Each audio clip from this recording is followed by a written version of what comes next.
Ayong gabi no, mayong adlaw sa tanan. Sa tuang video karon, magwiring ta og suga nga tulo ka buo. Dayon naa siya'y outlet na 4 gang pagkatapos kontrolado siya sa switch. Buot pasabot kung i-off ang switch, walay kuryente ang atuang kanang outlet. Wala po'y kuryente ang atuang suga. Pero kung atong i-on ang switch, na isuga ang kuryente ang atuang outlet plus naapoy kuryente ang atuang suga. Unsay proseso ani? Unang-una, naagitay tagduha ka linya, no? Dara naatay wire nga positive, darap color black, ang atuang negative color blue. The same time sa atong ikaduha ka bulb, no? Sa receptacle niya naapoy siya nakakonek na positive, negative, katulo positive, negative. So kani sila tagduha gid ka wire ang ato ang gibutang para dili ta maglibog, no? Nya tulo sila ka suga. Dayon ang ato apong outlet na puy duha ka wire. Ang isa ani positive, ang isa ani negative. Although na kining ato ang duha ka wire, labi na akong outlet, dili ni siya magmatter kung naa positive ba or negative.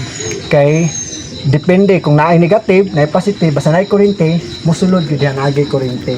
Unlike kaning ato ang suga, kailangan naka-specify di siya nga naay positive, naay negative, labi na sa to ang paingon sa switch. So, gikan dire, gikan sa line 1, ang line 1 na to naay kuryente, but pasabot positive siya, moari siya dire sa ato ang opposition sa to ang switch.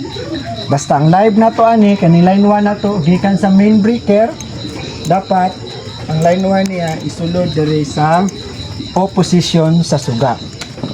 Dayon, ang return ani niya naman ni siya return. So diara, no? Paingon ni siya sa suga. Kaning return niya ibutang sa on position. Paingon siya sa suga kani. Which is nakakonect po diri ang isa ka line sa outlet.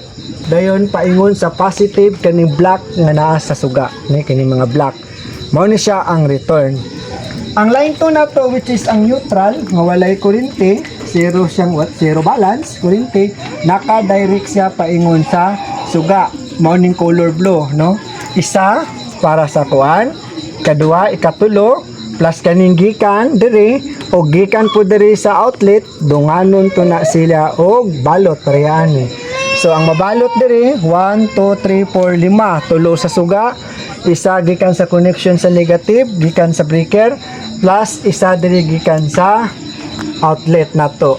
So again, ang positive niya kanina ay kuryente, gikan padulong gikan sa breaker, padulong diri, mao siya maghatag og kuryente.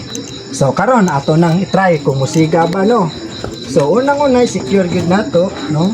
Pagsulod ni mo inani, iwasan nga magdikit, sulod na to para limpyo. Kani siya pasensyahan na ninyo kay medyo short sa wire, no. Unahon na to pasiga, ibuton sa nako ni siya. Unahon na to og pasiga ang suga. Pero again ha, pag musiga ang suga, nana po power ning ato ang outlet. Pag patyon ang suga, wala po power ang outlet. So let's go, maaaring ka sa tuang breaker. Again, ang atong breaker, nakasaksak na ni sulod, manani siya supply, naka-off lang. So atong i-on karon, no? So i-on na to. O na siya. Guys, ayun lang ninyo problema diri, wala nilabot sa susunod na video na pwede. Diri lang ta. So, gikan sa breaker na nakasupply na tag kuryente, paingon na to diri. So, testingan na to kung musiga ba ang ato ang suga. So, i-on na to. So, musiga ang suga. Nananapod na siya kuryente. Pag off na to, patay ang suga. Patay pod ang kuryente. Nara diri siya sa opposition. So nara diri sa ang wire. Nara diri ang kuryente. Pag i-on na to, maato siya dito, makasupply po siya diari. Sa atong testingan kung naabad ni siya kuryente. So mukuha tag isa ka bulb diari.